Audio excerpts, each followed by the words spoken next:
तो सबसे पहले मुझे जानना है आप लोगों को, आप लोगों ने इकोनॉमी अच्छे से पढ़ा है कि नहीं? तो what is your feeling about economy? Is it difficult और डिफिकल्ट या हार्ड या इजी, क्या लगता है आप लोग को इकोनॉमी? फिर मैं अपना भी point of view, sir I be difficult sharing my sir point of view. Difficult लगता है। हम्म। सर डिफिकल्ट है according to me. Economy is difficult, तो रीजन मैं जान सकता हूँ? मतलब कोई वैसे शेयर करना चाहे इकोनॉमी को लेके, क्या what do they feel about economy, कि क्यों डिफिकल्ट है? If you because want. the concepts or actually the proper source are not fixed because NCERT से गुड। भी ज्यादा उतने क्वेश्चन आते नहीं है। मतलब यहाँ पे एनसीईआरटी के उतने वेटेज मुझे दिखे नहीं, मतलब ज्योग्राफी वगैरह का तो ठीक है, मल्टीपल सोर्सेस को भी मतलब रेफर करता है। ठीक है। तो आज जो सेशन है टुडे, आज का जो सेशन है ना, हम इसी बारे में बात करेंगे, रिसोर्सेज के बारे में बात करेंगे कि क्या इकोनॉमी क्यों डिफिकल्ट लगता है। एंड मैं थोड़ा सा अपना, मतलब आप लोग के पॉइंट को भी समझने की कोशिश करूंगा कि क्यों डिफिकल्ट लगता है। मुझे पर्सनली इकोनॉमी सबसे इजी सब्जेक्ट लगता है, क्योंकि इसमें बहुत पढ़ना नहीं पड़ता। मतलब in in terms of how much effort, input और आउटपुट के टर्म्स में अगर बात करें, तो सबसे कम इनपुट मुझे इकोनॉमी में ही लगाना पड़ता है। Economy is easy in that terms कि आपका इनपुट बहुत कम रहेगा, आउटपुट बहुत ज्यादा मिलेगा। तो बिफोर गोइंग इनटू दैट, किसी को आइडिया है कि 2024 में कितने क्वेश्चंस, 2025 में कितने क्वेश्चंस आए थे इकोनॉमी से?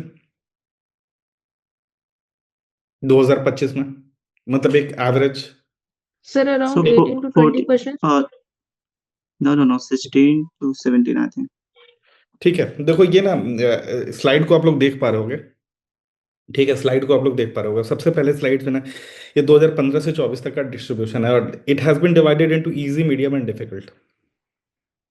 Easy, medium and difficult. तो आप लोग अगर डिफिकल्ट बोल रहे हो तो देखो अंडरस्टैंडिंग के हिसाब से कि आई डोंट थिंक सो 2019 को छोड़ के, 2019 को छोड़ के कभी भी इतना डिफिकल्टी लेवल ज्यादा है।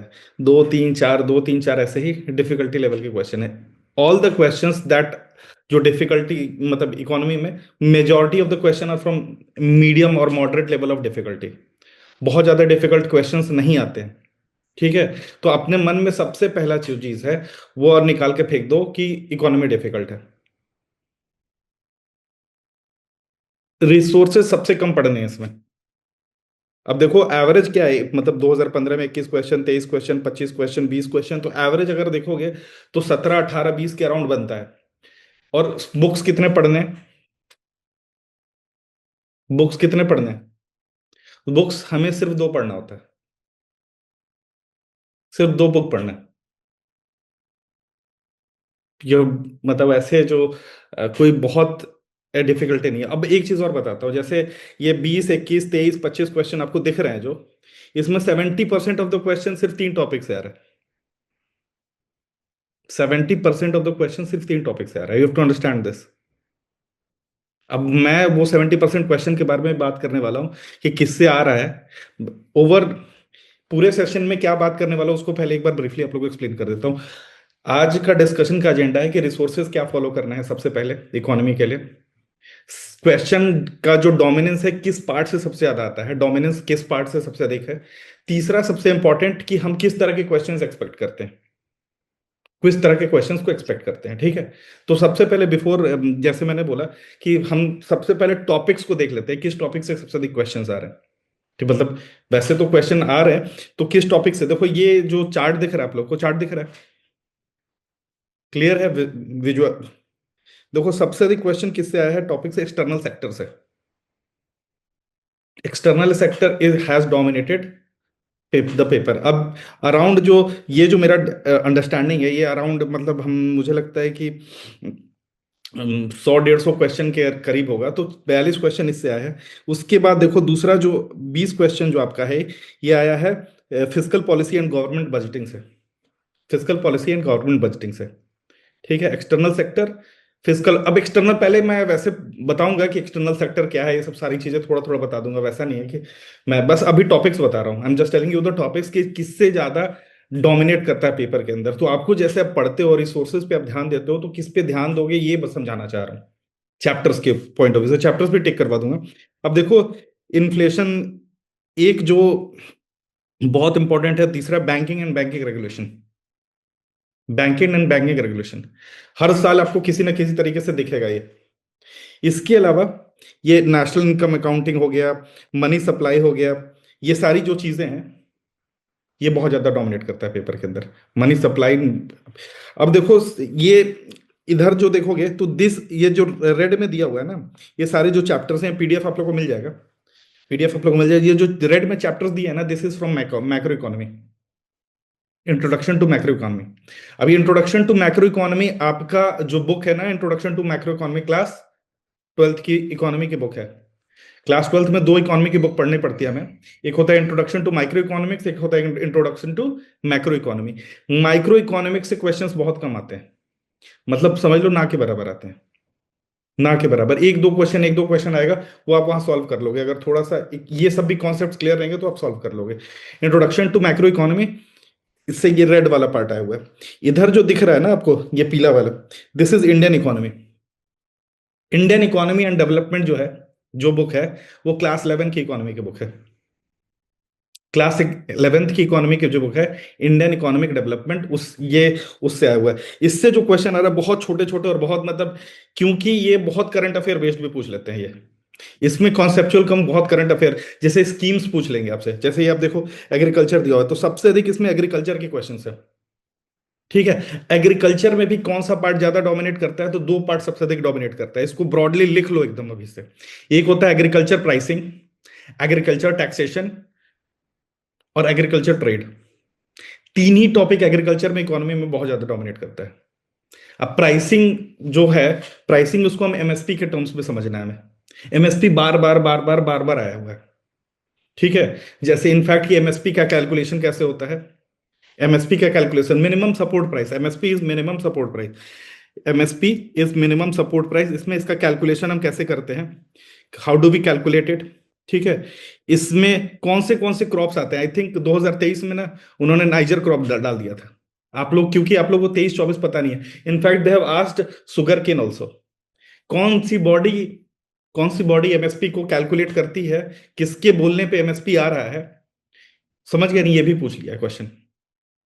ठीक है, अब कंफ्यूजन जैसे लोगों का क्या, ऑप्शन में सीएससीपी दोनों दे दिया, कॉस्ट सीएससीपी आप लोगों को पता है, और सीसीईएपी दे दिया, cabinet committee of economic affairs भी दे दिया, सीसीईए सॉरी, सीसीईए भी दे दिया। तो आपसे जानने की कोशिश कोशिश कर रही है यूपीएससी कि आप कितना क्लियर हो इस मामले में। ठीक है, तो एग्रीकल्चर ये मैं इसको अभी और डिटेल में बताऊंगा, इसको समझना है। जैसे लेबर एंड अनएम्प्लॉयमेंट हो गया, लेबर एंड अनएम्प्लॉयमेंट हो गया, पॉवर्टी हो गया, सब एक एक दो दो क्वेश्चन आए, 1991 रिफॉर्म्स हैं, सब एक एक दो दो क्वेश्चन है। एनर्जी सेक्टर हालांकि क्योंकि साइंस एंड टेक से थोड़ा करंट से डोमिनेटेड होता है। ठीक है, ठीक है, सीएसईपी, और उसके बाद ये सब थोड़ा सा, तो ये सारी चीजें जैसे अब एग्रीकल्चर से अ, क्योंकि हम सेक्टर्स, इकोनॉमी ऑफ जो सेक्टर होता है ना इकोनॉमी का अपना, डिवाइडेड है, अलग अलग सेक्टर में डिवाइडेड है। अभी तक हम लोग कैसे पढ़ रहे थे कि प्राइमरी सेकेंडरी टर्शरी, तो ये भी मैच द फॉलोइंग में आपको एक साल दो साल पहले दिखा है कि ये प्राइमरी सेकेंडरी का पार्ट होता है कि नहीं, प्राइमरी का है कि नहीं, सेकेंडरी का है, इतनी बेसिक अंडरस्टैंडिंग चाहिए। ठीक है, they have also asked A question on real sector and financial sector difference, कि रियल सेक्टर का कौन पार्ट है, कौन सा फाइनेंशियल सेक्टर का पार्ट है, ये क्वेश्चन भी यूपीएससी ने पूछा हुआ है। ठीक है, तो आपको ये समझना है कि रियल सेक्टर फाइनेंशियल सेक्टर में, तो ये थोड़ा सा बेसिक अंडरस्टैंडिंग जो इंडियन इकोनॉमी का है, इसको समझना है।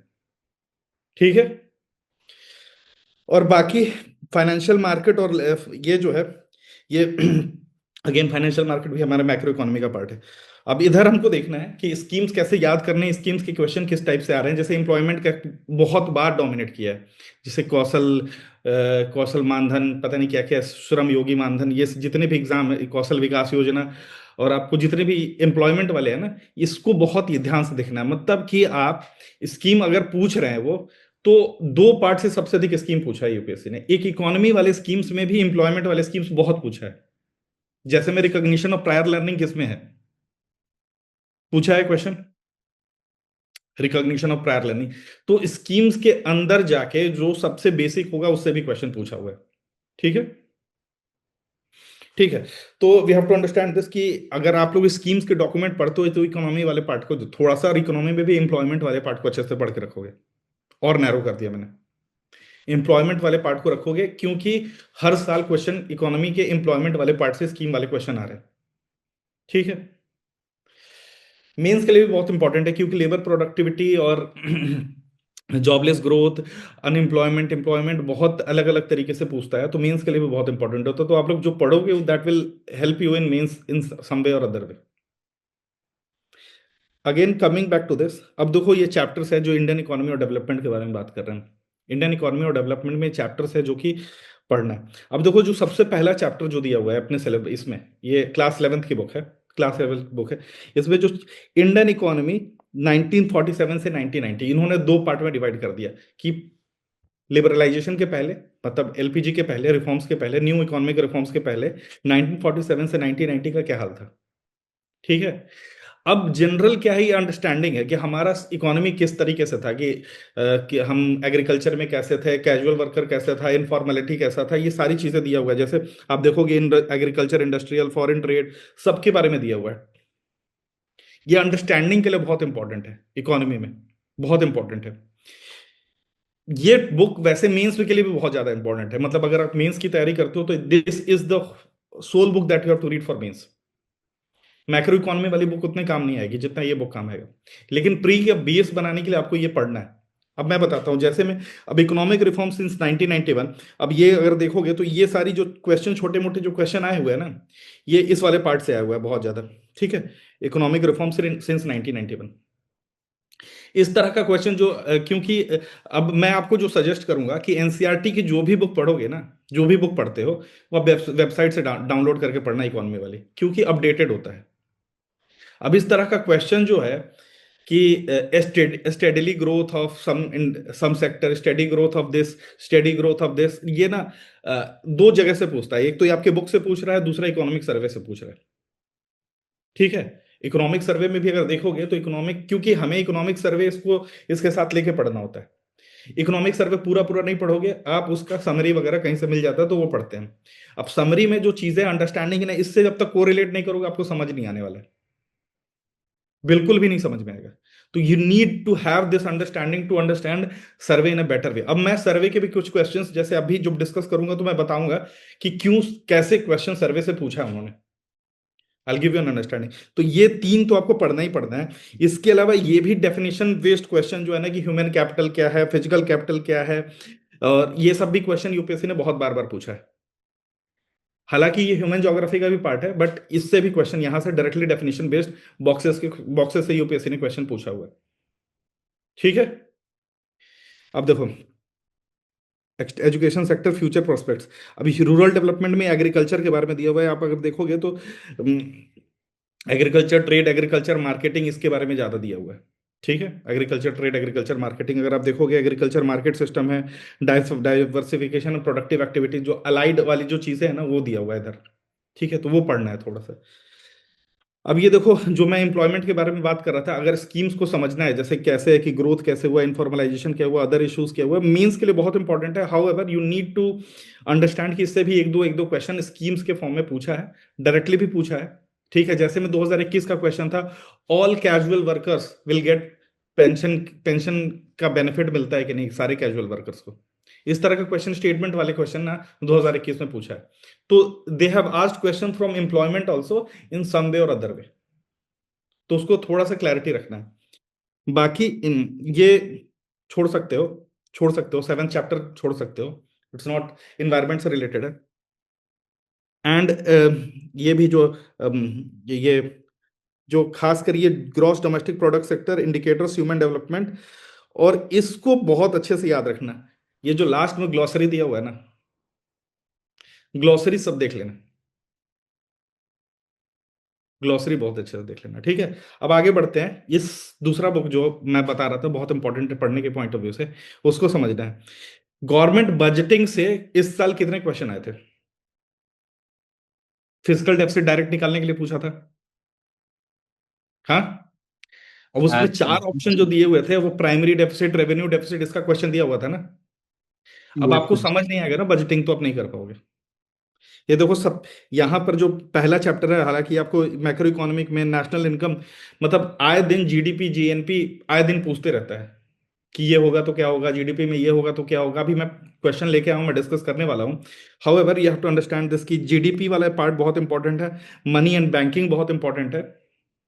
इसी साल बहुत बहुत ही कंट्रोवर्शियल क्वेश्चन आया था मनी एंड बैंकिंग से, अभी मैं आपसे डिस्कस करूंगा उसको। बहुत कंट्रोवर्शियल क्वेश्चन था। ठीक है। Determination of income and employment, again employment आ गया। इधर बजटिंग वाला जो पार्ट है बहुत इंपॉर्टेंट है, एक्सटर्नल सेक्टर पूरा यहीं से आ रहा है, balance of payment, current account, capital account. बहुत अच्छे अच्छे क्वेश्चंस हैं, अभी मैं आगे डिस्कस करूंगा तो आपको समझ में आएगा कि क्या होता है। डिटर्मिनेशन ऑफ एक्सचेंज रेट, ये सारी चीजें ना बहुत इंपॉर्टेंट है। ये बुक ना बाइबल है। 70% जो भी आप अगर इस बुक को अच्छे से कर के रखोगे ना, तो 70% of the question you will be able to solve in the examination. 70% आराम से कर लोगे इस बुक को। अगर आपको कॉन्सेप्चुअली आपको क्लियर है, तो आपका प्रीलिम्स में क्वेश्चन 70% क्वेश्चन गलत नहीं होना। दिस इज बाइबल, ये मतलब मोस्ट एसेंशियल मटेरियल जो इकोनॉमी के लिए बोल रहा हूं मैं। इनफैक्ट पता है कि ये बुक मींस के लिए ही पढ़ता था, ये मैंने प्री के लिए पढ़ा है। ठीक है, अब इसको हम थोड़ा सा करंट अफेयर के साथ अपडेट करके रखते हैं। इसके बाद कुछ सेलेक्टेड चैप्टर्स हैं जो कि हम, जो मैं रेफरेंस सेशन वाले जब लूंगा ना तो उसमें बता दूंगा कुछ सेलेक्टेड चैप्टर से जो पढ़ना होता है। But this book has to be read twice thrice, जितने बार भी आप पढ़ सकते हो उस बुक को अच्छे से जरूर पढ़ के रखना है। ठीक है, इससे कॉम्प्रोमाइज नहीं करना आप लोग। ठीक है, आगे बढ़ते हैं। अब देखो, this question this question was asked in, अब क्योंकि क्वेश्चन डिस्कस करते हैं और इंपॉर्टेंस आपको बता रहे हैं। ठीक है, इंपॉर्टेंस बता रहे हैं कि कैसे आ रहा है। अब ये क्वेश्चन है हमारे सिलेबस के किस पार्ट से है? मनी सप्लाई से है। ठीक है, मनी सप्लाई से। अब बहुत लोगों को पता होगा हालांकि। ठीक है, अब देखो क्वेश्चन क्या है। क्वेश्चन इस साल भी इसी टेक्निक पे क्वेश्चन नंबर्स दे दिए थे, आपको उलझाने की कोशिश कर रहे थे वो। ठीक है, इस साल भी ऐसे किया था। तो this has been a trend, ये 2020 का क्वेश्चन है। 2020 में क्वेश्चन पूछा कि अगर आप अपने अकाउंट से मतलब withdraw cash from your demand deposit account at your bank, the immediate effect on aggregate money supply in the economy will be। पहली चीज हमें समझना है, पहला चीज कि मनी का डिवीजन कैसे होता है। मनी का डिवीजन कैसे होता है? M1, M2, M3 और M4 होता है ना। अब मनी सप्लाई किसको कहते हैं? पहले बताओ, ब्रॉड मनी किसको कहते हैं? M3 नैरो मनी को। और ब्रॉड मनी के कौन कौन से हैं? ब्रॉड मनी सर M3 होना चाहिए। ठीक है, M3 इज ब्रॉड मनी। अब जब भी मनी सप्लाई की बात आती है, जब भी मनी सप्लाई की बात आती है, तो that talks about broad money only. अब आपसे पूछ रहा है, अब ठीक है, ब्रॉड ब्रॉड मनी के बारे में पूछ रहा है, तो आप मेरे को बताओ कि M3 जो है आपका ब्रॉड मनी है, वो क्या क्या कॉन्स्टिट्यूट करता है? M1 plus time deposit. अब M1 आपको समझना जरूरी है। M1 क्या है? Currency with the public, demand deposits. अब तीसरा क्या है? अदर डिपॉजिट्स, है ना। अब currency with the public, demand deposit और अदर डिपॉजिट। करेंसी जो आपकी जेब में है या फिर आप जो लेके चलते हो वो है। डिमांड डिपॉजिट जो आपके बैंक में है, डिमांड के हिसाब से निकाल सकते हो, एटीएम डाल के पैसे निकाल लेते हो, डिमांड से आप जो पैसे निकालते हो वो डिमांड डिपॉजिट। और अदर डिपॉजिट जो आरबीआई, जो आईएमएफ में ये सब जो जमा करके रखा हुआ अदर डिपॉजिट हो गया। ठीक है, अब क्वेश्चन आपसे पूछा कि डिमांड डिपॉजिट से यहां निकालोगे पैसा तो आपके कहां जाएगा? आपके हाथ में आएगा ना। तो करेंसी आपके हाथ में ही आ गया। तो अब ये आपसे पूछ रहा है M3, तो M1 का वैल्यू तो चेंज नहीं हुआ ना। M1 का वैल्यू नहीं चेंज हुआ, तो आपसे तो यही पूछ रहा था ना कि M3 जो है, पैसा निकालने के बाद M3 में क्या चेंज आएगा? तो आपके डिमांड अनचेंज ही रहेगा। डिपॉजिट से निकल के आपके जेब में आ गया, तो मनी सप्लाई का तो पार्ट है ही ना। तो आपसे बस यही अंडरस्टैंडिंग पूछ रहा था। अब ये इन्होंने ऑप्शन क्या दिया कि 1 लाख रुपए घट जाएगा, उनको लग रहा था कि एटीएम से निकालने से पैसे घट जाएंगे मनी सप्लाई में। बोल रहे हैं 1 लाख से बढ़ जाएगा, 1 लाख से ये हो गया। यहां पर क्या कंफ्यूज करने की कोशिश कर रहे थे? मनी मल्टीप्लायर से इसको आपको कंफ्यूज करने की कोशिश कर रहे थे। समझ गया, मनी मल्टीप्लायर से। अब डिमांड डिपॉजिट से अगर आपके जेब में आ गया पैसे, तो मनी तो सप्लाई में है ही ना। तो इसका आंसर क्या होगा? सही आंसर यूपीएससी डी में रखा है, मतलब अब तीनों स्टेटमेंट को अच्छे से पढ़ो। ठीक है। अब now that I have said this, this concept has been explained here in your NCERT. जो मैंने आपको समझाया है ये आपके एनसीईआरटी के बुक में बहुत अच्छे से दिया हुआ है। समझ गया? अब यहां पर अगर आप देखोगे तो आपको समझ में आएगा, यहां पर क्लियरली ये लिखा हुआ है, M1 और M2 are narrow money, M3 are known as broad money. ठीक है। Decreasing order of liability, liability, liquidity हो गया। और यहां पर क्लियरली इन्होंने बताया है चीजें कि मनी सप्लाई का पार्ट कैसे बनता है। ठीक है। इतने से ही एक क्वेश्चन सॉल्व होता है एक पैराग्राफ से। ठीक है, समझ आ गया? तो that is why I am telling you कि 70% of the question are repeated from this book only. अगर आपको इंट्रोडक्शन टू मैक्रो इकोनॉमी अगर बाय हार्ट याद है ना, तो आपका क्वेश्चन वहां गलत नहीं होगा। एंड जो बच्चे पढ़े हुए हैं यहाँ पर, जो बच्चे पढ़े हुए हैं, दे नो दिस कि मैं ये बात कितना बिब्लिकल है ये बात। ठीक है। जब पेपर में बैठते हो तो आप खुद समझते हो कि आपको आता होता है चीज। ठीक है। अब देखो नाउ, क्योंकि आगे बढ़ने से पहले अब ना थोड़ा सा कॉन्सेप्ट्स को चेक करते हैं हम लोग आपके, और आपको थोड़ा समझाने की कोशिश करता हूं मैं। ठीक है।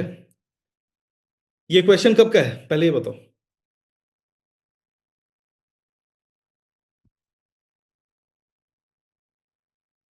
हम्म। पीवाईक्यू है ना? 2025 का ही है सर। 2025 का, 2025 का है। अब इस साल का ये क्वेश्चन है। आपसे पहला क्वेश्चन क्या उन्होंने पूछा, as regard to returns from an investment in a company generally bond holders are considered to be relatively at lower lower risk than stock holders. तीनों स्टेटमेंट को पहले पढ़ लो। मैंने पहले बताया है कि क्या समझना होता है क्या नहीं समझना होता है। ठीक है। तीनों स्टेटमेंट को पढ़ो। Bond holders are lenders to the company where stock holders are its owner. Repayment purpose bond holders are prioritize over stock holders by a company. अब ये देखो जो क्वेश्चन है ना, दिस क्वेश्चन ना is checking your financial literacy. पहला चीज क्या क्वेश्चन चेक कर रहा है, आपका फाइनेंशियल लिटरेसी। दूसरा चीज आपको समझाने की कोशिश कर रहा है, चेक क्या कर रहा है, डेप्ट versus equity. Debt versus equity. पहला आपके समझ, फाइनेंशियल लिटरेसी नॉर्मल क्या होता है चीज है, डेट वर्सेस इक्विटी। अब जो बॉन्ड होता है, बॉन्ड जो पैसे वाले, अब बॉन्ड क्यों रेज करते हो, पैसे निकालने के लिए लोगों से। बॉन्ड रेज किया ना, तो वो आपका क्या होगा, डेट। और जो स्टॉक होल्डर होते हैं वो क्या होते हैं, मालिक होते हैं कंपनी के। हम्म। तो पहला चीज क्या है, इन्वेस्टमेंट कंपनी में होता, बॉन्ड होल्डर्स क्या रहेगा, कंसिडरेबल लोअर रिस्क। अब जो होगा कि बॉन्ड होल्डर्स का रिस्क, हम रिस्क भी चेक करते हैं कि डेट में ज्यादा रिस्क है, इक्विटी में ज्यादा रिस्क है, ये भी आपसे चेक कर रहे हैं। जैसे कंपनी, अगर आप कंपनी में इन्वेस्ट करने जा रहे हो तो किस तरीके से इन्वेस्ट करना चाहोगे, इन ब्रॉडर पर्सपेक्टिव। इसको और इसको हम नैरो कर देते हैं, एफडीआई वर्सेस एफपीआई क्वेश्चन हो सकता है ये।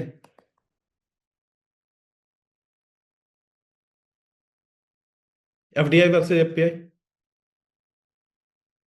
हम्म। क्यों एफडीआई में लोग ज्यादा पैसे लगाते हैं और एफपीआई में कम लगाते हैं? सर रिस्क कम होता है।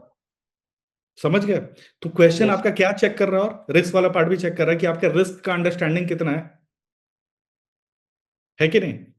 तो बॉन्ड होल्डर, अब स्टॉक होल्डर। अब देखो कॉमन पार्लेंस में, कॉमन लैंग्वेज में आपसे पूछता हूं कि जैसे घर में आपके कोई आया है तो पहले गेस्ट को खाना दोगे कि पहले अपने आप को खिलाओगे?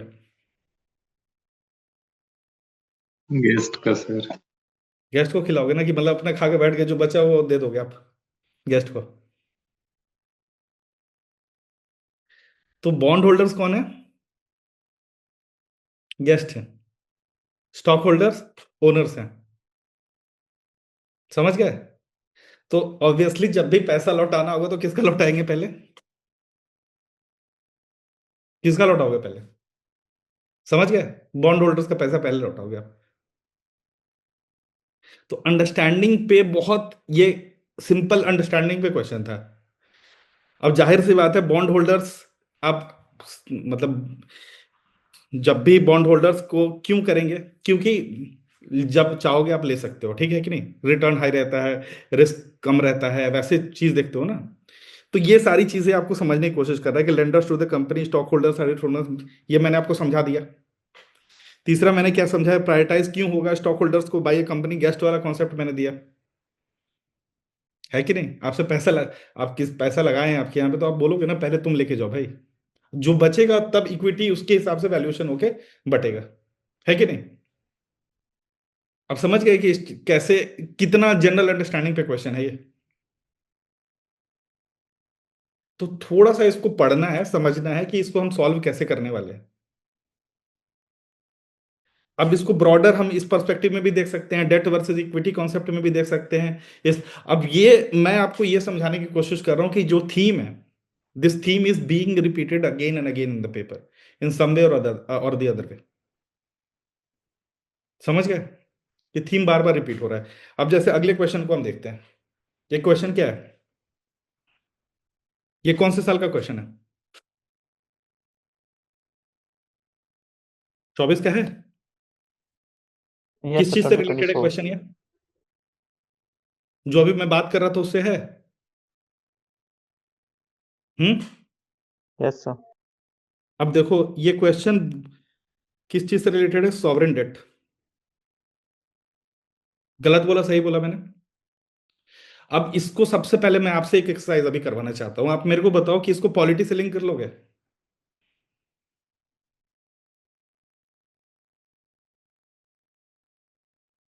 पॉलिटी से लिंक कर सकते हो। आर्टिकल 292 ऑफ, नहीं, आर्टिकल 292 ऑफ इंडियन कॉन्स्टिट्यूशन क्या है, एक बार देखो, गूगल करो आप लोग, आर्टिकल 292 ऑफ इंडियन कॉन्स्टिट्यूशन।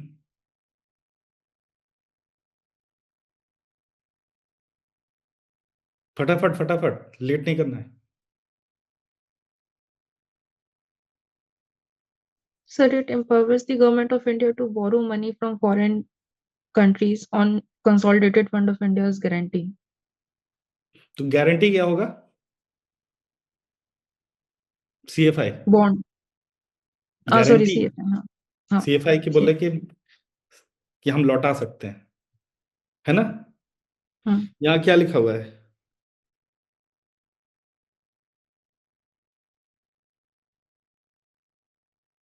लिखा हुआ है नहीं ये चीज, कोई हार्ड बैक्ट कुछ ये है। सॉवरेन डेट्स हमेशा क्या होते हैं, सॉवरेन डेट और मतलब ऐसे सॉवरेन बॉन्ड या जो भी चीज होता है उसमें कोलेटरलाइज नहीं होता है। समझ गए, डिफरेंस है, बेसिक डिफरेंस, अंडरस्टैंडिंग का डिफरेंस की बात कर रहा हूं मैं। समझ गए आप, कोलेटरलाइज नहीं होगा, किस चीज को दाव पे लगाता है। जैसे अब देखो एक क्वेश्चन बार बार पूछा गया है ना, मसाला बॉन्ड पूछा है नहीं पूछा है यूपीएससी ने, मसाला बॉन्ड पूछा है। तो समझ गए, आपको आपकी अंडरस्टैंडिंग क्या क्या डिमांड कर रहा है आपसे। सबसे पहले कि कोई भी चीज बॉन्ड, जैसे मार्केट में आप पैसा रेज लेने के लिए करते हो, तो how do you raise this, किस तरह से रेज कर रहे हो, पैसा कैसे ले पाओगे।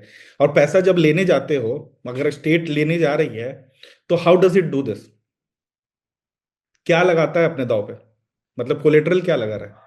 तो पहला चीज देखो, where to default is the holder of treasury bond will not be able to exercise their claim to receive payment. अभी गलत है सही है, क्योंकि कोलेटरल नहीं है तो आपका गया तो गया, अगर डिफॉल्ट कर गया तो। आपको ये थोड़ी है कि आपको, जैसे मान लो आप लोन लेते हो, पैसा नहीं दे पाओगे तो आप कोलेटरल दे तो आपके घर जाता है ना। आपने, आपको लोन कोई ऐसे दे रहा है, अगर कोई फेथ पे लोन दे रहा है तो उसका फेथ थोड़ी रख लोगे, फेथ तो इंटेंजिबल है ना। अब ये थोड़ी है कि आप फेथ रख के उसका, आप फेथ को थोड़ी जाके वापस से मार्केट में लगा दोगे। फेथ तो इंटेंजिबल है, ट्रस्ट है वो। अब लोग यूएस में, जैसे चाइनीज सबसे अधिक यूएस डॉलर क्यों खरीद के रखे हुए हैं, उनको पता है कि यूएस की इकोनॉमी इतनी बड़ी है, too big to fail, too large to be fail हो जाएगा। समझ गए, तो क्वेश्चन ये आपकी अंडरस्टैंडिंग की बात कर रही है। ये क्वेश्चन बार बार यूपीएससी ने अलग अलग तरीके से पूछा है, इसको समझना है कि सॉवरेन डेट कैसे रेज होता है। ठीक है, अब देखो आगे भी क्वेश्चन देखो।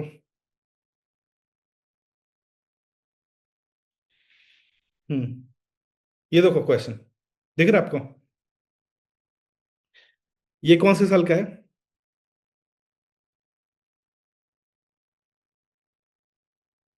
आई थिंक 2020 के अराउंड का ही क्वेश्चन है। अभी देखो ये क्वेश्चन यही है कि most of the India's external debt is owned by governmental entities. समझ रहे हो? तो डेट कितना सरकार, मतलब कितना फेथ पे रेज करेगा या ये करेगा, ये समझना है। अब इसी डेट पे ही बार बार कैसे क्वेश्चन आ रहा है, डेट कहां से? गवर्नमेंट एंटिटीज, यहां से। डेट और कैसे रेज करते हो आप? प्राइवेट एंटिटी करता है रेज। अब इंडिया का डेट का स्ट्रक्चर क्या है?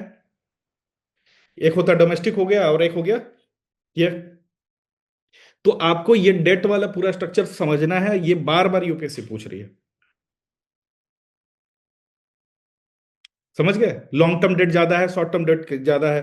अब या चलो, ऑल्दो आप ये, क्योंकि एक्सट्रीम स्टेटमेंट दिया हुआ है, आप समझ जाओगे all of India external debt are denominated in US dollars, या नहीं हो सकता? ऑल तो हो ही नहीं सकता। 100% हो सकता है डोमिनेट करे, बट सारा तो 100% डेट थोड़ी यूएस डॉलर्स में होगा, है कि नहीं? तो आपको यही पार्ट समझना है कि हमको ये डेट वाला चीज, डेट वाला पूरा कॉन्सेप्ट अच्छे से समझो। मैं समझाने की कोशिश कर रहा हूं। देखो दूसरा, इकोनॉमी में जो सबसे इंपॉर्टेंट है, आपको कोई भी क्वेश्चन वन वर्ड वाले नहीं मिलेंगे, सब स्टेटमेंट वाले क्वेश्चन मिलेंगे, मल्टीपल चॉइस क्वेश्चन मिलेगा। तो आपको सारे स्टेटमेंट्स पढ़ने हैं, बहुत कम वन वर्ड वाले क्वेश्चन मिलेंगे। तो एक क्वेश्चन का एक टाइप है जो आपको समझना है कि statement based question will dominate in economy के पार्ट में। Statement based question will be dominated, that will be dominated by statement based questions only. ठीक है, अब चलो अगला ही क्वेश्चन हम देखते हैं। अब क्योंकि ये देखो उस समय के करंट अफेयर पे है, लेकिन how ever it is checking your conceptual second statement में, कॉन्सेप्ट को, आपके आपके कॉन्सेप्चुअल अंडरस्टैंडिंग को चेक कर रहा है। अब देखो क्या है कि post pandemic recent past many central banks have world wide carried out interest rate hikes. अब हमको पता था कि कोविड के टाइम क्या हुआ था। कोविड के टाइम क्या हो गया था? डिमांड कम हो गया था कि सप्लाई कम हो गया था? सप्लाई कम हो गई थी। सप्लाई कम हो गया था, डिमांड बहुत ज्यादा था। डेली सामान मंगा रहे थे आप, मंगा के 2 दिन धूप में रखे प्राइस थे। डिमांड बहुत कम हो गया था, लोग बाहर भी नहीं निकल रहे थे यार। अब लोगों के पास पैसा बचा हुआ था, लोगों ने स्टॉक में लगाना पैसा शुरू किया उसी टाइम पे। तो डिमांड ये करने के लिए लोगों के हाथ में जो भी है, बहुत लोगों की नौकरी गई, ये सारी चीजें भी हुई थी उस टाइम पे, है कि नहीं? मेरी भी नौकरी चली गई थी उस टाइम पे। तो नौकरी चली गई। So we have to understand this कि सेंट्रल बैंक ने क्या किया, रेट कट बहुत ज्यादा किया, लोगों के हाथ में पैसे देने लगे। ठीक है, कि डिमांड वैसे ना रहे। जैसे ही पैंडेमिक खत्म हुआ, रेट बढ़ा दिया गया। तो पहला स्टेटमेंट वही है। ठीक है, पहला स्टेटमेंट वही है। दूसरा स्टेटमेंट, अब आपको ये समझना है कि ये पूछ रहे हैं कि दो टूल्स होते हैं, मॉनेटरी और fiscal policy. Monetary policy control कौन करता है? Central banks. फिस्कल पॉलिसी कौन कंट्रोल कर रहा है? टैक्सेशन का जो मीन्स है, वो कहां से कंट्रोल हो रहा है? ये आपका कर रहा है गवर्नमेंट। अब ये पूछ रहा है कि ये क्या हो गया, इन्फ्लेशन। तो ये मान के चल रहा है कि पोस्ट पैंडेमिक इन्फ्लेशन बढ़ गया था, लोगों के हाथ में बहुत पैसा था। तो क्या हो गया? डिमांड पुल इन्फ्लेशन बढ़ गया। तो उसको कैसे कंट्रोल करोगे आप? डिमांड कम करके ना, लोगों के हाथ से पैसे छीन लो, है कि नहीं? पैसे छीन लिया। तो ये दो क्वेश्चन उस तरीके से। तो ये फिस्कल पॉलिसी, मॉनेटरी पॉलिसी या फिर इन्फ्लेशन हम लोग को पता है, ऑल्दो बहुत पता है, क्योंकि ये होते रहता है। और ये गवर्नमेंट के सेक्टर में जब आओगे तो इसको समझना है कि कैसे ये इसको रेगुलेट करती है, क्या किस तरह के मेजर्स लिए जाते हैं, कि अगर डिमांड कम रहेगा तो क्या मेजर्स लिए जाते हैं, लोगों के हाथ में पैसे किए कैसे दिया जाता है, इन्फ्लेशन कम रहेगा तो ये कैसे रहता है, ये अंडरस्टैंडिंग सारी चीजें ना आपकी दी हुई है। हाँ, और एनसीईआरटी में ना स्पेसिफिक चैप्टर इन्फ्लेशन का नहीं है। मैं आपको ये समझाने की कोशिश कर रहा हूँ, इन्फ्लेशन का स्पेसिफिक चैप्टर नहीं है, बट मनी सप्लाई में ना आपको चीजें समझाई गई है। तो आप जब ये पढ़ना तो इसको यहां से लिंक कर लेना एक बार, इसलिए मैं ये चीज बता रहा था। ठीक है, जब आप पढ़ोगे तो इसको इस तरह से लिंक कर लेना। ठीक है, आगे जैसे हम रेफरेंस बुक वाले सेशन में जाएंगे तो मैं इसको बताऊंगा कहाँ से पढ़ना है, कितना पढ़ना है। ठीक है, मैं उसको बता दूंगा। अभी के लिए इतना पढ़ के रखो, ऐसे लिंक कर सकते हो। ठीक है। अब देखो, ये 2025 का क्वेश्चन है, दैट आई वाज टॉकिंग। ये क्वेश्चन बहुत कंट्रोवर्शियल था, राइट? अब इसका आंसर बताओ पहले, जितने लोग रट के रखे हो बताओ इसका आंसर क्या होगा।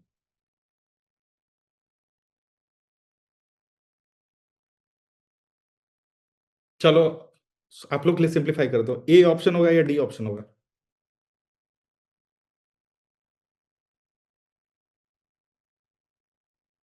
D sir. हम्म, बोलो बोलो, सब लोग बोलो, बात करो यार। चलो, मैं नाम पुकार के पूछने लग जाऊंगा जो नहीं बोल रहे।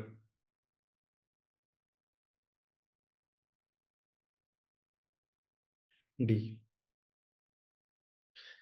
अब ये जो printing and distributing distributing currency notes है,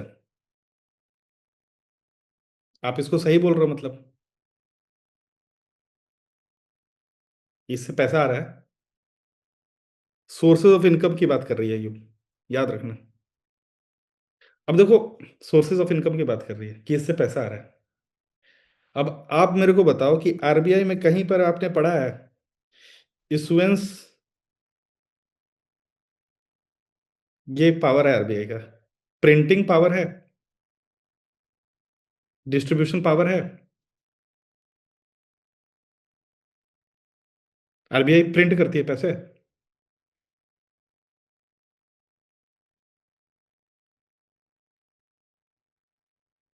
चलो, मेरे को और समझाओ, इस टर्म का नाम सुने आप लोग? ये टर्म कभी सुने हो?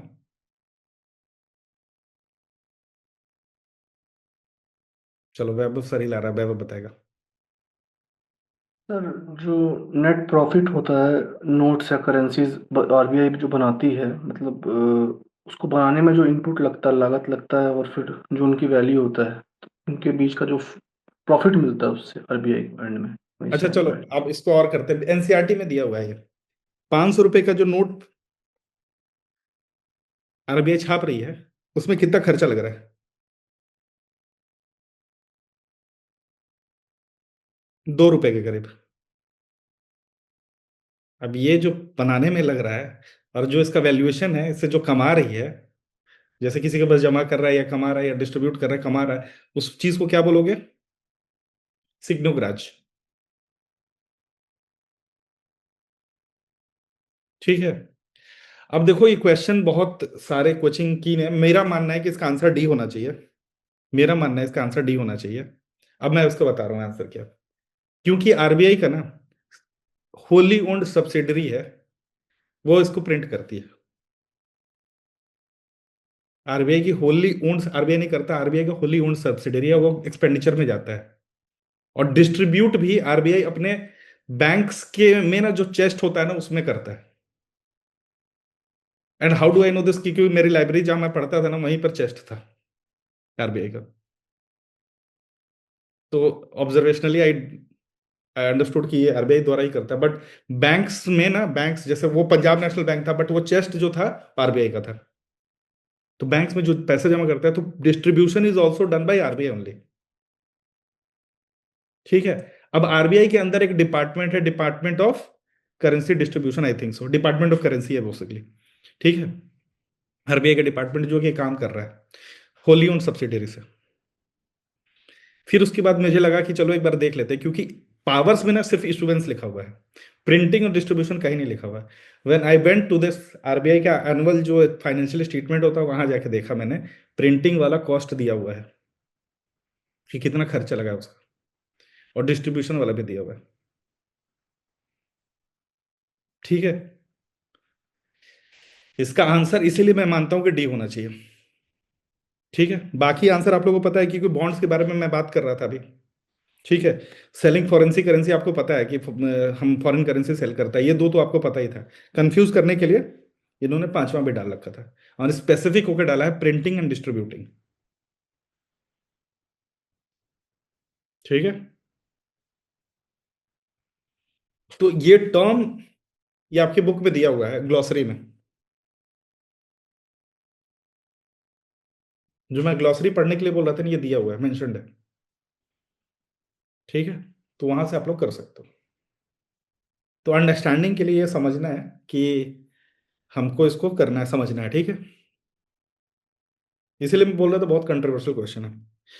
अब ये क्वेश्चन है दूसरा, जो पहला चैप्टर एनसीईआरटी का नेशनल इनकम एंड अकाउंटिंग, उससे क्वेश्चन है ये, नेशनल इनकम एंड अकाउंटिंग। अब ये पूछ रहा है कि decrease in tax to GDP ratio क्या इंडिकेट करता है। टैक्स टू जीडीपी रेशियो मतलब टैक्स को ऊपर रखा हमने, जीडीपी को नीचे रखा, T/G। अगर ये कम हो रहा है, पहले एक था अब 0.5 हो गया, मान लो ऐसा कुछ कम हो रहा है, Only one, sir. तो ये क्या इंडिकेट करता है। अब ये आपको पहले समझने से पहले मैं आपको बताता हूं, यहाँ दो चीज है, दो कैच है, बहुत क्लियरली समझा रहा हूं। ये डिक्रीज कब होगा बताओ। अगर ये जी इंक्रीज हो जाता है, जीडीपी इंक्रीज हो जाएगा, ठीक है, ये इंक्रीज होगा, सॉरी, ये इंक्रीज हो जाएगा, और टैक्स क्या होगा, वो सेम रह जाएगा, है कि नहीं। टैक्स सेम रहेगा, ये सेम रह गया, टी बराबर के बराबर रहेगा और जी घट रहा है। पहला केस ये हो सकता है, या फिर ये नीचे वाला सेम रहेगा और ये क्या हो रहा है, घट रहा है।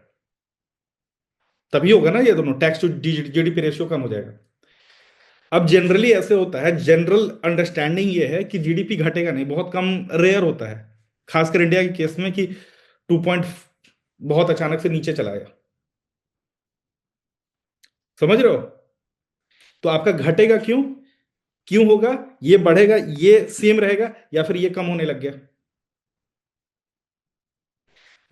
तो ये क्वेश्चन एसेंशियली क्या है, आपके टैक्सेशन इफिशियंसी का क्वेश्चन है। आप ये सोचो कि टैक्सेशन इफिशियंसी कम क्यों होगा, या फिर अब इसका अंडरस्टैंडिंग समझो कि इनफॉर्मलाइजेशन हो सकता है कि नहीं। अब इस साल का क्वेश्चन जैसे ही था, क्या था, एग्रीकल्चर टैक्सेशन। एग्रीकल्चर के कुछ एरियाज में टैक्सेशन नहीं होता है, राइट। अगर उसका सेक्टर का इकोनॉमिक ग्रोथ ज्यादा हो, है कि नहीं। और क्या हो सकता है बताओ, इकोनॉमिक स्ट्रक्चर चेंज हो जाएगा, टैक्स एक्सपेंडिचर, आपको टैक्स कलेक्ट करने में ज्यादा पैसा लगने लग गया। तो क्या डिनोट कर रहा है ये सारी चीजें, आपका ये जी जब कम होगा तो क्या दिखाएगा,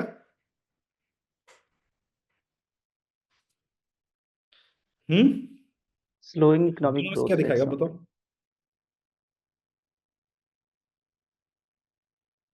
टैक्स टैक्स कब कम आएगा भाई आपको, इकोनॉमिक ग्रोथ कम रहेगा तभी तो टैक्स कम आएगा ना, ये समझना है। मतलब आपको अगर पॉकेट मनी दिया जाता है, आप कुछ मूवी देखना पे हर समय फिक्स करके रखा है कि अब इतना मैं मूवी पे देखूंगा, आपके अगर हम पॉकेट मनी को कम कर दे तो आप मूवी देखने जाओगे। तो फिक्स कॉस्ट है ये। टैक्सेशन से और क्या होता है, ये लेस इक्विटेबल डिस्ट्रीब्यूशन दिखाता है। No, sir. इनफॉर्मलाइजेशन हो रहा है ना, कैसे दिखाएगा, सिर्फ इसका वन ओनली हो गया ना। ठीक है, तो वो समझना है, इसको कॉन्सेप्ट को समझो, पता है पॉइंट ये है कि ये कब कम होगा ये समझना है। अब जैसे ओईसीडी इकोनॉमी है, इसका टैक्स टू जीडीपी रेशियो कितना है? 35% के करीब है। इंडिया का कितना है? 11% है। इट्स 11%। स्टेट्स को और मिला दे तो 18 to 19% हो जाता है टैक्स टू जीडीपी रेशियो, और ये है 34%। तो डेवलप्ड इकोनॉमीज में tax to GDP ratio will be higher. तो डिक्रीज हो जाएगा तो लेस डिस्ट्रीब्यूशन होगा कि, समझ रहे हो क्या बोलना चाह रहा हूं मैं? तो ये समझो, इस बात को, कॉन्सेप्ट को समझो। अगेन नेशनल इनकम और अकाउंटिंग पे क्वेश्चन आ गया। जीडीपी और जीएनपी पे पहले डिफरेंस समझना है। जीडीपी और जीएनपी में डिफरेंस समझना है। जीएनपी क्या होता है? फॉरेनर के इनकम को बाहर निकाल दो, और इंडियन, सारे इंडियंस का जो कि इंडिया के बाहर भी, उसका भी पैसा जोड़ लो, और जो इंडिया में फॉरेनर उनको बाहर निकाल दो, है कि नहीं? तो आपका जीएनपी आ गया। अब देखो इसमें क्या किया है यूपीएससी ने, दो चीज किया है, एब्सोल्यूट और पर कैपिटल रियल जीएनपी पूछ लिया। पहले तो आपको पता हो रियल क्या होगा, कैसे घटाओगे? रोहित आप आंसर बता रहे हो, मैं पूछने लगूंगा conceptual question. Sir GDP deflator के थ्रू बता सकते हैं। चलो अब मेरे को बताओ एब्सोल्यूट क्या हो गया फिर जीएनपी?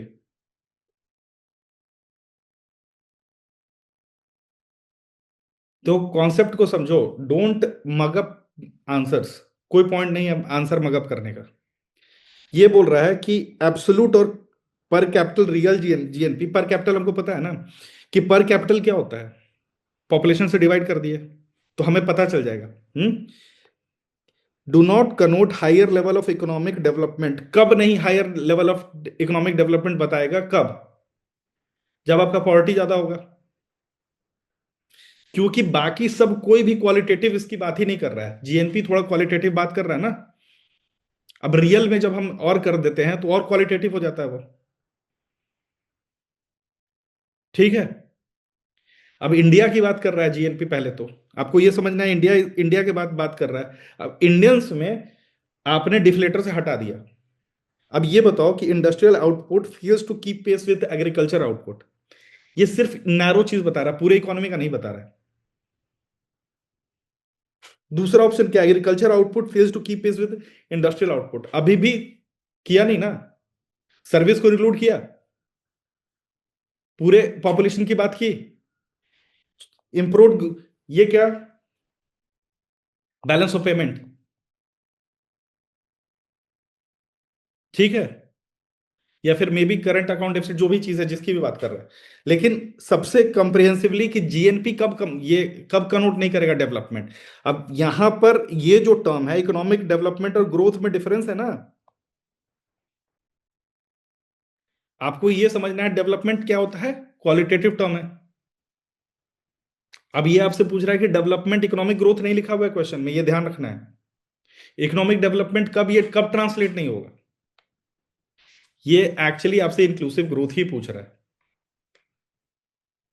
क्वेश्चन क्या पूछ रहा है? इंक्लूसिव ग्रोथ, कि अगर इंक्रीज हो रहा है जीएनपी और पर कैपिटा जीएनपी या एब्सोल्यूट जीएनपी बढ़ रहा है, लेकिन इकोनॉमिक डेवलपमेंट में ट्रांसलेट नहीं हो रहा, तो इसका कारण क्या है?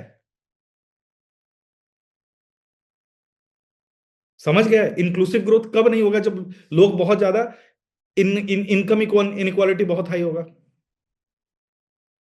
हम मनीषा बोलिए। सर एब्सोल्यूट और पर कैपिटल रियल जीएनपी में डिफरेंस क्या है? आपका इकोनॉमिक्स ऑप्शनल है, आपको तो नहीं बताऊंगा मैं। सर मतलब मुझे जो डेफिनेशन पता है उसके हिसाब से मुझे थोड़ा कंफ्यूजन हो रहा है, इसीलिए मतलब मैंने पूछा। तो चलो फिर बताओ, फिर आप ही बताओ हमको। Sir economics option, absolute real GNP तो मतलब वही होता है, इन्फ्लेशन को एडजस्ट करके मतलब टोटल मार्केट वैल्यू कितना आता है गुड्स एंड ठीक है, तो सर्विसेज वही का। तो लिखा हुआ है, एब्सोल्यूट वही चीज है ना। अब जब आप रियल में उसको डिफ्लेटर से हटा दिए, तो अब वो पूछ रहा है कि एक टर्म दिया एब्सोल्यूट दिया, एक दिया रियल जीएनपी। अब उसको आपसे पूछ रहा है कि वो पर कैपिटा, ये सब इंक्रीज हुआ, समझ रहे हो? सब इंक्रीज हो रहा है, फिर भी इकोनॉमिक डेवलपमेंट क्यों नहीं हो रहा है? इकोनॉमिक डेवलपमेंट में कोनोटेशन ये ट्रांसलेट क्यों नहीं हो रहा है, ये आपसे क्वेश्चन पूछा है कि क्यों नहीं हुआ है। इसका कारण यही होगा ना कि पॉवर्टी बहुत हाई है, हम्म ठीक है, अनएम्प्लॉयमेंट बहुत हाई है, तभी तो इंक्लूसिव ग्रोथ नहीं हुआ। ठीक है, तो हमको ये समझना है कि ये जो ऑप्शंस है उससे भी एलिमिनेट कर सकते हो आप। ठीक है, बट कॉन्सेप्चुअल अंडरस्टैंडिंग के लिए आपको ये समझना है पूछ क्या रहा है। तो ये कहां से क्वेश्चन पूछा है, ये क्वेश्चन आपको इंडियन इकोनॉमिक डेवलपमेंट में भी मिल जाएगा और इसमें भी मैक्रो इकोनॉमी में मिल जाएगा, बट इंडियन इकोनॉमिक डेवलपमेंट में बहुत अच्छे से दिया हुआ है। ठीक है, वो एनसीईआरटी में बहुत अच्छे से दिया हुआ है।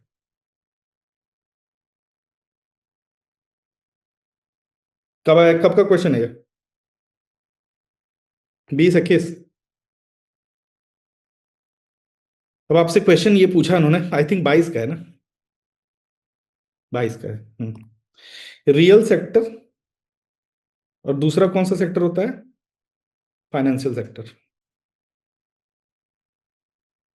दो सेक्टर्स हैं। अब आपसे पूछ रहा है कि इनमें से रियल सेक्टर क्या होता है। क्लियरली इसमें क्वेश्चन क्या था, पूछ रहा है कि जो sector goods and services provide करेगी वो रियल सेक्टर है। ये बेसिक डेफिनेशन वाली बात है। दूसरा फाइनेंशियल सेक्टर, जो फाइनेंशियल से रिलेटेड जो चीज प्रोड्यूस कर रही है या ये कर रही है, जैसे क्रेडिट हो गया, ये सारी चीजें होगी, वो आपका फाइनेंशियल सेक्टर हो गया। ठीक है, अब ये भी बहुत इंपॉर्टेंट है क्योंकि मैं ये जो क्वेश्चन है ना, दूसरा क्वेश्चन भी यही है, नॉन फाइनेंशियल डेप्ट क्या है। अब आगे देखो, मैं इसको पहले समझा देता हूं फिर मैं आगे जंप करता हूं। देखो रियल सेक्टर, अब इसमें सिंपल क्या है, क्वेश्चन में क्या करना है, क्रॉप्स हो रहे हैं, ग्रेन हो रहा है, फूड हो रहा है आपका, गुड्स, टेक्सटाइल में कपड़ा, क्लोथ, गुड्स, कमर्शियल में lending money to a trading company, financial product. ठीक है, financial product, corporate body issuing rupee denominated body overseas, masala bonds type, है ना, मसाला बॉन्ड, तो वो भी फाइनेंशियल प्रोडक्ट। तो आपसे क्लियरली ये पूछा कि रियल सेक्टर और फाइनेंशियल सेक्टर आपको समझ में आता है नहीं आता, ये पूछ रहा है यूपीएससी। जैसे में क्वेश्चन नहीं पूछ रहा है कि ये प्राइमरी सेक्टर है, सेकेंडरी सेक्टर है, टर्शियरी सेक्टर है, उसी तरीके से ये भी क्वेश्चन है, बहुत बेसिक्स पे। ठीक है, कि सेक्टर्स ऑफ इकोनॉमी को आप डिवाइड कर पा रहे हो नहीं कर पा रहे हो। ठीक है, तो ये अंडरस्टैंडिंग था। अब पता नहीं कितने लोग उस टाइम पे सही किए थे गलत किए थे मुझे नहीं पता, but question demanded this understanding from you. अब देखो अगला क्वेश्चन, क्योंकि फिर बेसिक पे जाते हैं और ये सब एनसीईआरटी में दिया हुआ है, नॉन फाइनेंशियल डेट किसको कहते हैं? जो डेट, अब पहले आपको समझना है डेट नॉन फाइनेंशियल फाइनेंशियल कैसे होगा, दोनों में तो पैसा ही है, प्रोडक्ट है। जो ओ कर रहा है ना, वो कौन ओ कर रहा है? जैसे किसने कर्जा लिया हुआ है, किसने कर्ज लिया हुआ है, तो यहां पर सबसे पहले लेने वाला कौन है? House hold. ये फाइनेंशियल सेक्टर का है कि नहीं? ठीक है, ये कौन ये कर रहा है? Again house hold. लोग, क्रेडिट कार्ड कौन यूज कर रहा है? कॉर्पोरेट, जिनकी जिंदगी चल रही है, सैलरी आते ईएमआई भरते हैं, सैलरीड पीपल। ठीक है, तीसरा क्या हुआ, ट्रेजरी बिल, कौन वो करता है, लाइबिलिटी किस पे है? गवर्नमेंट। तो क्या आपको अंडरस्टैंडिंग है कि ये आपको पता है कि ये तीनों does not come under non financial debt, इनके जो भी डेट होगा नॉन फाइनेंशियल नहीं होगा। जो फाइनेंशियल डेट वो बोलेकर वो होगा जो ओ करने वाला, जो डेट ओ करने वाला फाइनेंस है, जैसे बैंक हो गया, समझ गए, जो भी जैसे बॉडीज जो होते हैं ना फाइनेंस से रिलेटेड, जो वो कर रहा है ये ना, डेट जो वो कर रहा है उसका अंडरस्टैंडिंग आपसे ढूंढ रहे थे। अब ये क्वेश्चन कब आया मुझे नहीं पता है, कब आया क्वेश्चन कोई बता सकता है मुझे? मुझे याद नहीं है। आई थिंक 21 या 22 में आया। उसी साल इकोनॉमिक सर्वे में ये पूरा एक चैप्टर था, इकोनॉमिक सर्वे में चैप्टर था, समझ गए। और इन्होंने क्लियरली बताया था कि क्या होता है नहीं होता है। तो that demanded this understanding also कि आप ये पढ़ के जाओ। तो पहली चीज ये है, बेसिक्स समझना है। बेसिक्स हमको समझना है, we have to understand our basics, and then उसको थोड़ा करंट से रिलेटेड, इकोनॉमिक सर्वे से रिलेटेड करना है, थोड़ा बजट से रिलेट करना है। ठीक है। नॉन फाइनेंशियल डेट बता दिया मैंने, ट्रेजरी बिल ये मैंने बता दिया था। चलो ये इसका, इस क्वेश्चन का ना आंसर आप लोग बता दोगे, मुझे पता है रट के रखे होगे। ठीक है, चलो इस पे, this is very very nice question, very nice question, मतलब one of the best question UPSC ने बनाया है। लास्ट क्वेश्चन कौन सा, ये वाला क्वेश्चन नंबर, ये यही ना? हाँ, इसमें क्या समझना है, जो डेट होता है ना, डेट, और दूसरा वर्ड क्या है डेट का उल्टा? डेट इज क्या होता है? डेट क्या हो गया? लाइबिलिटी। लाइबिलिटी होती है ना, पैसा आपको लौटाना पड़ेगा। लाइबिलिटी किस पे है? क्या वो फाइनेंशियल सेक्टर का है कि नहीं है? बस इतना ही समझना है। जो फाइनेंशियल सेक्टर का लाइबिलिटी जिस पे होगा वो फाइनेंशियल डेट होगा। जो लाइबिलिटी अगर फाइनेंशियल सेक्टर पे नहीं है, household government are not financial sectors. Clarity रखो, household and finance government are not financial sectors. ठीक है, तो इसमें क्वेश्चन बस इतने से ही है कि आपको पैसा कौन, किसके ऊपर लाइबिलिटी जा रही है। ठीक है, ठीक है। अब देखो, पहले तो समझना है डिवैल्यूएशन क्या होता है। $1 $70, $1 $80। तो क्या हुआ? डिप्रिसिएशन हुआ या डिवैल्यूएशन हुआ?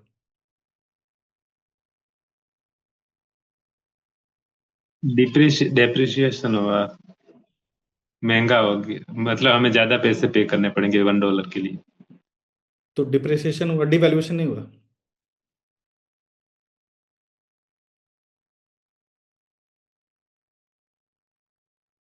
कौन बताओ? डिवैल्यूएशन होगा। हम्म। सर डिपेंड होता है कौन कर रहा है। अगर गवर्नमेंट कर रही है इंटेंशनली तो वो डिवैल्यूएशन होता है, और और अगर मार्केट मार्केट, फोर्सेस से होता है हाँ, तो क्या हो तो गया? डेप्रिसिएशन हो जाता है वो। समझ गए? तो क्या यहां पे लिखा? Effect of devaluation. और कौन कर रहा है? गवर्नमेंट ने इंटेंशनली किया है। ठीक है, समझ गए? गवर्नमेंट ने इंटेंशनली इसको कर दिया। अब सात, $1 का वैल्यू अब ₹80 है, जो कि पहले ₹70 था। ठीक है, आपने अपने करेंसी के वैल्यू को नीचे गिरा दिया। अब कोई जैसे 700 का पहले शर्ट अगर कोई खरीदने आ रहा था, फॉरेन कंपनी का कोई शर्ट खरीदने आ रहा था, तो वो पहले $10 पे करता था, अब करीब $8 के करीब कुछ पैसे पे करेगा। है कि नहीं? हम्म। अब ये पूछ रहा है कि ये क्या करेगा, डोमेस्टिक एक्सपोर्ट आपका कॉम्पिटेटिव बना देगा? ज्यादा बेच पाओगे ना आप, सस्ता हो गया आपका आइटम। तो पहला चीज। अब मेरे को ये समझाओ जी। कि यहां पर तीसरा ऑप्शन देखो, जब आप एक्सपोर्ट ज्यादा करोगे तो ट्रेड बैलेंस आपका इंप्रूव होना चाहिए, खराब होना चाहिए?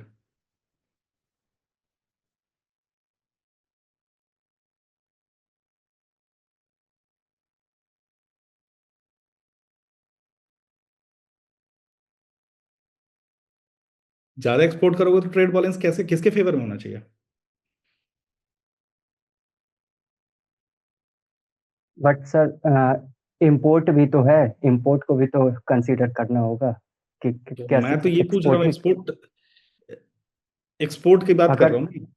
जी सर, एक्सपोर्ट तो कर रहा हूँ, but at the same time import भी हम लोग ज़्यादा कर रहे हैं, तो वो तो फिर बैलेंस आउट हो जाएगा ना सर। तो फिर ये, बैलेंस आउट हो गया। हाँ सर, तो चाइना जैसे एक्सपोर्ट बहुत करता है तो उसके पास रिजर्व आ जाता है, तो लेकिन चाइना इंडिया का क्या जैसे होगा, देश, चाइना का केस लेके चलते हैं, चलो। ठीक है सर।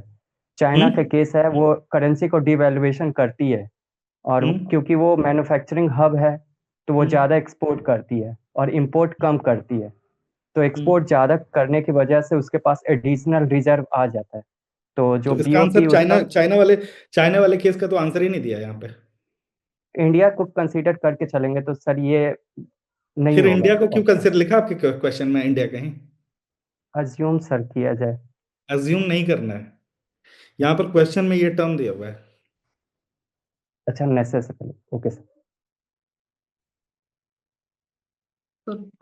दूसरा, हाँ बोलो वैभव, पहले बोलो मैं फिर हाँ बताता सर, हूँ।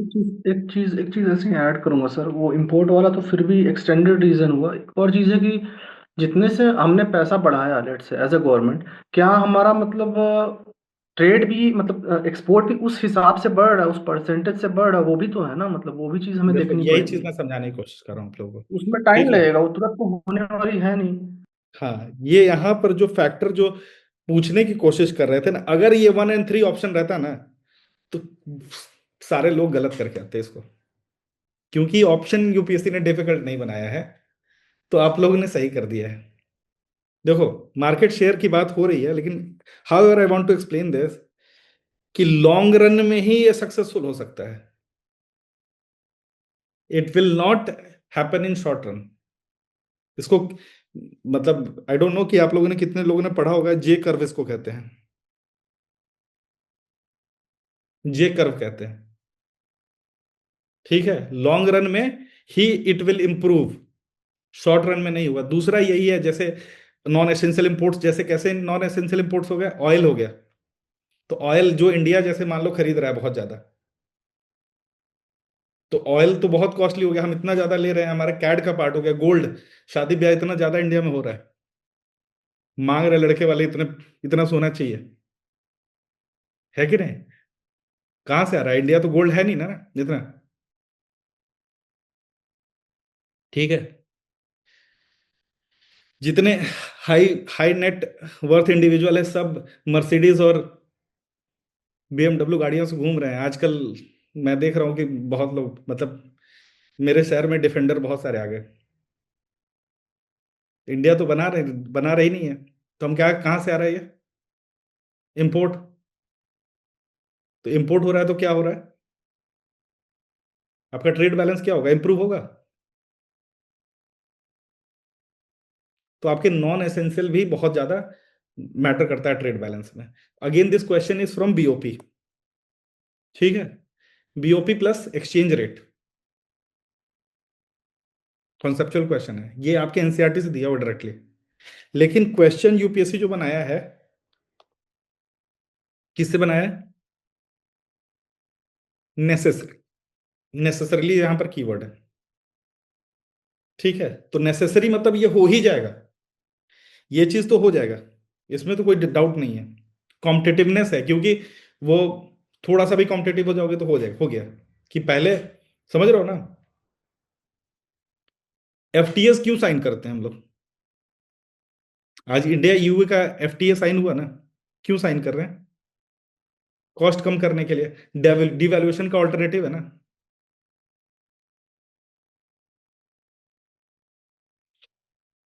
है कि नहीं? तो अगेन वही है कि जैसे बांग्लादेश का टेक्सटाइल सेक्टर या फिर वियतनाम का टेक्सटाइल सेक्टर, बांग्लादेश का टेक्सटाइल सेक्टर क्यों इतना बूम हुआ? ईयू के साथ उनका trade agreement, free trade agreement बहुत पहले से था।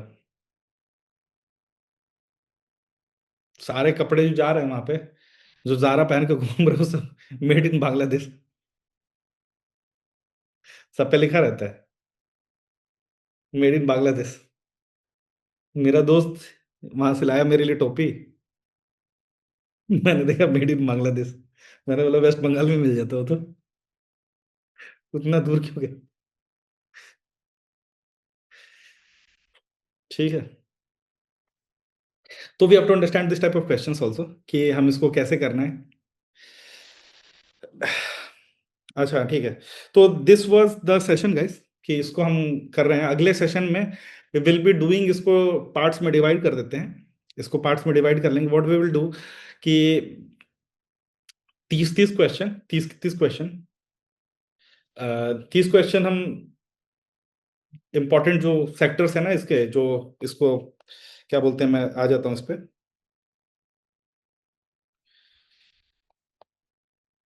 मैक्रो इकोनॉमी के 30 क्वेश्चन और बाकी से 30 question will be discussing 2 sessions में। ठीक है, विल बी डिस्कसिंग कॉन्सेप्चुअली किसको अंडरस्टैंड कैसे करना है, एनसीईआरटी को कैसे पढ़ना है। बाकी मैंने दोस्तों ये बता दिया आप लोगों को कि प्लीज ये दोनों बुक्स पढ़ लो। ठीक है, अगले सेशन को जो कि आई थिंक वेडनेसडे को होगा, इकोनॉमी का अगला सेशन वेडनेसडे को होगा, तो प्लीज इसको कर लेना है। ठीक है, अब बाकी जितने लोगों ने ज्वाइन नहीं किया है, this is the Telegram link. ठीक है, उसको ज्वाइन कर लो